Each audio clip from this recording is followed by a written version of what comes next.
Fox 45 in Baltimore. Now live from TV Hill, this is BMore Lifestyle. Hey, what's up, Baltimore? It's me, Lady T, and this is BMore Lifestyle. The show is packed, and we want to get right to it. So let me tell you, we have meteorologist Jonathan Myers and our very own TERRA REEVES and motivational speaker Eric Rittmeyer. Good morning. What's up, guys? Hello. Thanks for having me. Hello. Great to have all of you here. Look at the smiles. So let's get started. Many celebrities are talking, they're talking about this. They're taking steps now to protest against Instagram's parent company, Facebook, and its mishandling of, information. This is the picture celebrities like Kim Kardashian West, Leonardo DiCaprio, and Jennifer Lawrence are posting to their social media. The coalition of civil rights groups asked celebrities and companies to not post to Instagram for today only. Do you guys think it'll work? Eric, let's start with you. I hope it works. Something has to work here. We got to get away from this outrage, this hate culture, right? We have to start loving each other again. The issue is it gets to be a little bit of a slippery slope. You have First Amendment rights. So what do you view as being hateful? I think it's pretty obvious when we see some things, but other things can be very questionable. That First Amendment thing's crazy. Then you talk about fact checkers. Who's the fact checker? Who's checking them? Right, so slippery. Right. Who's doing all of this? Yeah, that's true. TERRA, next. I want to hear from you. Yeah, Eric, great points there. I think just unity is in the framework of us as a nation, United States of America. There are great things with social media, but it has become a very toxic situation where people can just attack, and then with the misinformation, I agree with Eric's points on who is the fact checker. And at the end of the day, we're all humans, we have our own bias, so we do need to continue to stay accountable. But it is good to see big names stand up and say this is enough. So I do hope that there is a positive outcome, and really we are united as an American. Okay. All right, Jonathan, you want to weigh in? I mean, I agree with TERRA and Eric. I mean, we need to make sure that everybody is peaceful and together, especially in such a divided time, with the pandemic and everything else that's going on, with the social justice movements.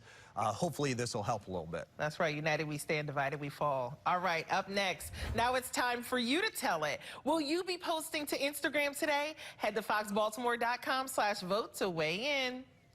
All right, next up, the Salvation Army is kicking off their annual holiday fundraising campaign earlier than ever before in an attempt to rescue Christmas. Amid skyrocketing unemployment and surging store closings, those bell-ringing volunteers are already collecting donations instead of waiting until closer to Thanksgiving. You can also donate online, of course, but let me tell you, I think it's going to be quite a struggle for every organization trying to help out this year. What do you guys think? You know what? I'm going to take the helm here. And you know what? If we can put out Halloween candy in July and August this year and start with, the PSLs, the pumpkin spice lattes early, let's go ahead and start with this, too. No, it's too soon. Too soon. Eric, tell me, what you think? He said PSLs. I never heard that. I like that. It's a PSL, right? I'm learning something new here. Us Marines, we're not too bright, right? So that's great. Look, I think where we are right now as a nation, I hope what this does is I hope it makes everybody realize that we're very fortunate for what we have. We're going through some difficult times, absolutely, but I think it's going to shine some light on how grateful we should be. I think that's going to translate into people wanting to give more this year, believe it or not. Right. Okay. You want to weigh in, TERRA? Anything else? Yeah, I know it sounds cliche, but it truly is more blessed to give than to receive. And there's a reason that they start the holiday music early and earlier each year, because they say that it actually promotes happiness when people go into stores and hear the Christmas music. I know it's a staple for me to see the bell or hear the bells ringing in the buckets for people standing outside. I think with the pandemic and those kind of going away, more people will begin to donate. I think we're, at the end of the day, we're good people. The human race is a pretty good people, and so I think we will come together once again amid the pandemic. Agreed. As long as it's, TERRA, I agree with you. As long as it's a pay week, look, they can catch me. Look, I'll donate, okay? All right, next up. So, show me the one whose safety deems... Show me the one whose safety deemed such destruction. You must reunite it with its own kind. Let me tell you, Disney Plus will release season 2 of its highly acclaimed season of The Mandalorian on October 30th. And guess what? Baby Yoda is back. No doubt pleasing most of the 60 million subscribers. Does that include any of my panel? What do you guys think about this new season that's coming out? Guess what? Baby Yoda and Disney Plus are going to be getting part of my paycheck now, because my kids love Baby Yoda. I love Baby Yoda. I don't know. I agree. Mean, I think that's going to be big right there. Right. Tara, what do you think? Tell me. I don't have Disney Plus, but I grew up huge Star Wars fan, even read some of the books, so I've seen every single movie. They continue to make the sequels. Now we have a series. I mean, that whole series is thriving, so I'm excited. They're bringing back Baby Yoda, giving the people what they want. Of course, it's going to be a hit. Eric, are you a Star Wars fan? Are you a... Is it because of the bald head, Lady T? Everybody bust on me for that. My goodness. You know, I'm not a movie person. Everybody bust on me. I don't even have Netflix. The last movie I watched, for real, the last movie I watched was Titanic. I'm not a movie watcher. I don't do it. Oh, okay. That was a classic, though. I'm not gonna hate on you for that. That's pitiful, but I'm not gonna hate on you for that. I'll take pitiful. I'm good with that. I'm okay with that. Well, thank you guys so much. The coronavirus crisis is taking a toll on women more than men.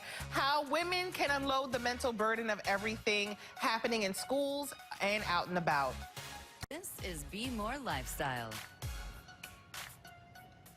Welcome back to BMore Lifestyle. Experts agree the COVID crisis is taking a greater toll on women than it is on men. And as we start another school year with the kitchen classroom, it's critically important to keep a close eye on the emotional well-being of that group of women who are most susceptible to emotional struggles. That's right, our moms.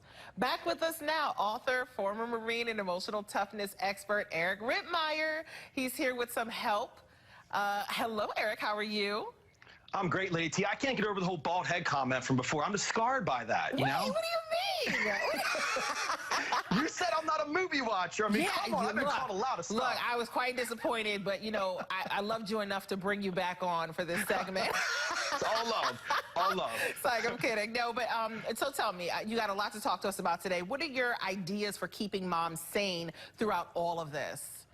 Yeah, I got to start off, Lady T. It's funny. I do lots of segments on lots of different things, on dealing with difficult people, on helping kids with their emotions. This one was a little tough for me because I don't want to come across like moms should do this, moms shouldn't do that. I'm not a mom, right? I'm a dad. But I also like to call things as I see them. And realistically, when we look at what's happening right now, moms are getting the brunt end of all this. I mean, they're the ones who stay up at night worrying about soccer practice, who worry about getting the forms into school, going to doctor's appointments. You know, guys are worried about, do I like barbecue sauce or do I like honey mustard? You know, so it's like, it's just a totally different mindset. The women, especially moms that are home right now, are dealing with a lot of stuff. Men are too, but women especially need some emphasis on how to keep their mental sanity because it's difficult on them. That's very true. So what are any additional tips, anything else that you can give us as to how these moms can cope? It's about emotional control, and it's about understanding that you can't do everything at all times for everyone. And again, this is where men and women are very different. Women parent differently than men parent. That's a fact. Right. And what it boils down to is normally moms are more in touch with their kids emotionally, where dads are just kind of like, all right, suck it up, deal with it, do whatever. So moms tend to take on a lot more of that guilt from their kids. They feel bad because they can't be involved with their friends out there having a good time. Moms tend to take that a little bit deeper and feel bad for their kids. Dads do as well, don't get me wrong. Right. But moms seem to take it a little bit more difficult. That's true. So what should we do? How do we shake that off? How do we, you know, get past that as moms? Yeah, it's very difficult to do, Lady T, because again, we're all going through this time where we're so unsure. We don't know what's going on. It starts with keeping control of our emotions, and for moms especially, knowing that it doesn't have to be perfect. Okay, this is not going to be a pretty situation. I use the analogy like a football game that's played in a major snowstorm, in a blizzard. The ball's flying over the place, but they make their way down the field. Eventually, they get into the end zone. It's not going to be pretty, but focus on getting stuff done, not on perfection. Right. Well, thank you, Eric. You've given us a lot of great tips, a lot of good info. Thanks so much for joining us today. Thanks for having me, Lady T. Good seeing you.